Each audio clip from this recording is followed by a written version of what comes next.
In this video, I'm going to show you how to correctly leave wallpaper up, prime over the wallpaper with cover stain, and mud the wallpaper. Then sand it and paint it so you can leave the wallpaper up without having to strip it, which will take days to strip wallpaper. The first thing you have to know is the wallpaper has to be on the wall really good. The glue has to be bonded in the wall, and you'll know this by trying to pull some off. If you go to the joints and try to pull wallpaper off, then if it won't come off real easy at all, then you know it's on there good enough that you can mud over and not have to pull off. And I'll show you in just a minute how you can make sure that it's on there good enough whenever you take the plug covers off and the switches. The wallpaper that's around them, you can pull it off and you'll see that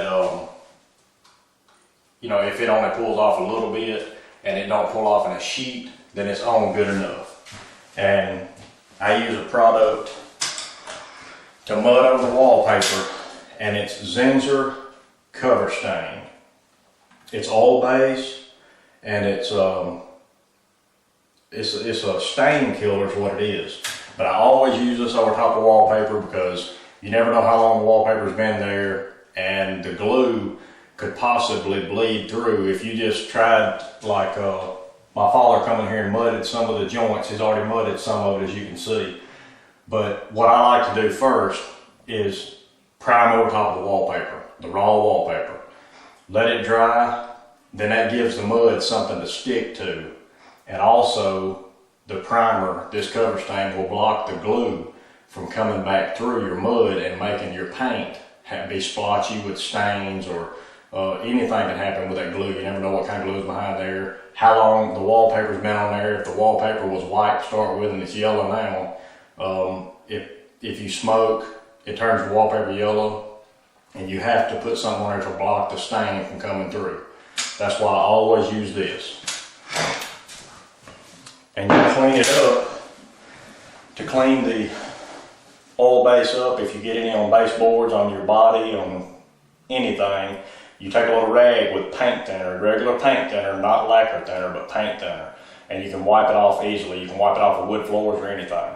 Lacquer thinner is really hot and it'll peel wood floors up and it'll burn your hands, so you always use paint thinner. You can even thin that stuff, thin the Zinsser down, but you don't really want to. You want to keep it because it's thin enough already.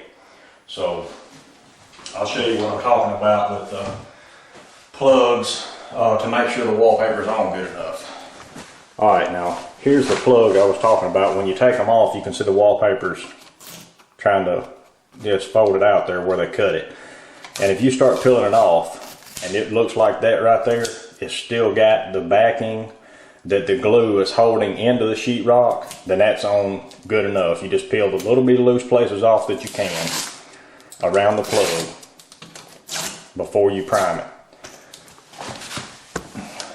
And we'll do all the plugs like this because some of them, they'll be peeling all the way back to here, and the plate only covers to here, and you won't know it until you get it mudded and it bubbles up. And when you have bubbling, you have to tear it out and put more mud over it. So peel out from around all of them. Be careful not to stick your hand up in there on the regular plugs because it will shock you. Now in the corners, you can see my father's already done some mudding on here. This wallpaper's got some grit to it, so the mud stuck to it pretty good.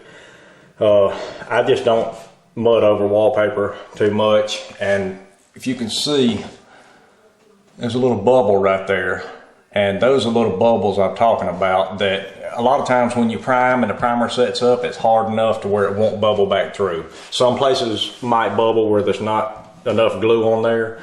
Those you can just cut out after you prime it, and after maybe, if you do one coat of mud on it and you see that it's bubbling through, then you cut those out and just put more mud over it.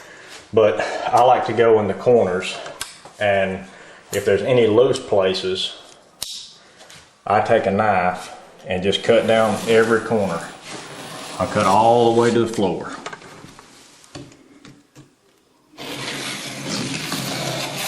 Now, what that does is if there's any loose places or bubbles, when I do the mudding, the mud will squish up in the corner and get behind any paper, hopefully, that's there, and make it act like a joint tape instead of, you know, it being bubbled, and whenever I mud it, it being a bubble behind the corner and pulling loose, if not now, later. So I do all the corners like that. And here's one that hadn't been mudded yet, and you just go cut right down the corner. Every corner in here I do this, and I look for any loose paper, and I can hear this paper now. I can hear some loose places in there. I don't know if you can see. That strip right there is what will bubble up. So I always make sure that it's all cut back. And any joints you have, he's already mudded the joints in here, but any joints you have where you see paper peeling loose, you have to make sure you get all the loose paper pulled off. They had border in here before. People that, when you put border over top of other wallpaper, it does not stick very well at all. So 90% of the time you'll just pull the border down and it'll come down real easy. If the border's stuck up there real good, that's fine. You can just prime over it and mud over it. But next we'll start the priming with the Zinger cover stain.